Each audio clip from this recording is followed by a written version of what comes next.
Hi, everyone. This is Sean Harris for the Scoop Talk Show. Now is my guest right here, Mr. Karl Ravech of ESPN, Major League Baseball. How you doing today, Mr. Ravech? I'm good. How are you today? Oh, I'm doing fine. So the question I had to ask you on today is about the baseball winter meetings here in Nashville. Who do you foresee coming out on top as far as a player is concerned to make an impact on what team that are looking for someone to better their team? Well, I think the two guys here are Josh Hamilton and Zack Craig. They're the two free agent guys. And given that Hamilton's probably the best player in baseball as a position player, he's going to have the biggest impact on the team that he goes to. And whether that team is Texas, where he's played, or it's the Red Sox, or any other team, he'll have a profound impact, unlike any other player. Even Prince Fielder in recent years, even Albert Pujols. I mean, he'll have a bigger impact than those guys. And from a pitching perspective, there's nobody, as polished as a 29-year-old than Zack Craig. And whoever gets him will spend a lot of money, but have the best, probably number 2 guy on their staff. I don't know that he's a number 1 pitcher, but he'll be a great number 2. And a team like Texas, or like the Angels, or like the Dodgers, who all have really good number 1s, he'd work really well. Okay. Also, another one of my questions is in regards to the trade that recently went down a week or two ago involving the Florida Marlins and the Toronto Blue Jays. Who do you think got the better of that deal? Well, that's a hard one to say, because the Miami Marlins wanted to get rid of a lot of the contract money that they got rid of, and the Blue Jays feel like they can compete. The Miami Marlins may be judged in 3 or 4 years, and the Blue Jays may be judged in 1 or 2 years, because the Blue Jays look at it as a chance to compete and win right away, and the Marlins now go into a rebuilding mode that you couldn't do with the players they had.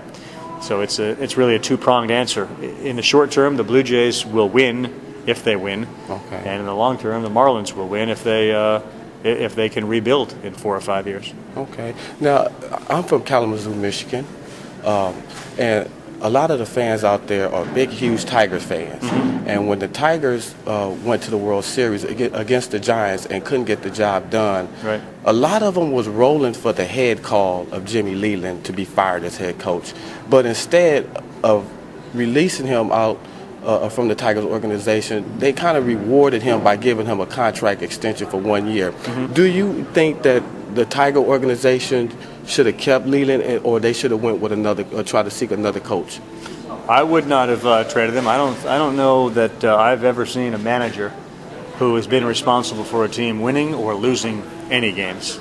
Certainly not a World Series. He's good enough to manage his team to the World Series, and then because they lose, he should get fired. It makes no sense to me. That Leyland is as good a manager as there is in baseball. He clearly gets his team to play well for him.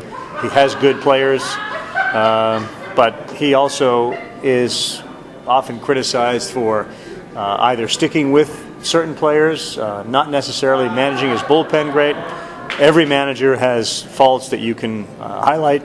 And I always look at Terry Francona, who apparently couldn't manage in Philadelphia but won World Series in Boston. Joe Torre, who couldn't manage in St. Louis, who won World Series in New York. Jim Leyland's won a couple World Series. There's no reason to fire Jim Leyland because you lose the World Series. I would be grateful you got to the World Series because he was a part of that. Yeah, and I also agree with that, and I try to tell a lot of people out there on my show in regard to that Jimmy Leyland, he won it in 2 different divisions. He won it in the National and American League. He won it with the Pirates, and then he won it with Detroit. And there's very few managers that can ever say that, right, I've won it in 2 divisions. Right, Tony La Russa. Right, and, my thing is that, speaking of Boston, Bobby Valentine. Okay, they brought him in. Yeah. That didn't go well, and I was a big supporter of it. I thought Bobby was going to have a really good year there, and it started off poorly and just got worse. And in that case, I think that perhaps, he does bear some of the responsibility for the way that went. One thing you don't generally hear about Leyland or others is that the clubhouse is lacking any sort of harmony or chemistry. They may have their little flare-ups, but in Bobby's case, that clubhouse and he never seemed to get along. So I think you have to be accountable for some of those things as a manager, and certainly the players needed to be accountable. But there is a difference between being critical of Leyland or La Russa or Torrey in the past or any other manager who, as long as the clubhouse has chemistry and people are getting along and the team's not performing, hard to then single out the manager. And I think in Boston's case, Bobby was certainly partly to blame. Okay. Yeah, getting back with the Tigers organization, with the acquirement of Torrey Hunter. The Angels offered him a 1-year, $13 million deal. He turned that down to go back to his early playing roots of being in the Central, since he was with the Twins. Right.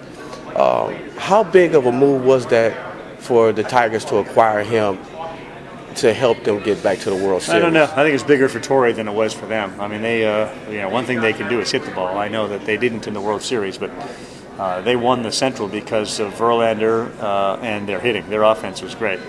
Torrey's a really good outfielder. He makes plays in the outfield. But Avisail Garcia is a young prospect, and he may move over to left field. That wouldn't be where I'd say, boy, Detroit really needs to get a right-handed bat and have Torrey Hunter. But for Torrey Hunter, it works out really well, and he's a character guy. But again, that's a team that doesn't lack character. They have good players and good people. So to me, it's better for Torrey than it is necessarily for the Tigers. Okay. Well, thank you for your time. My pleasure. Yeah, Nice to meet you. This is Sean Harris reporting to you live from the Scoop Talk Show.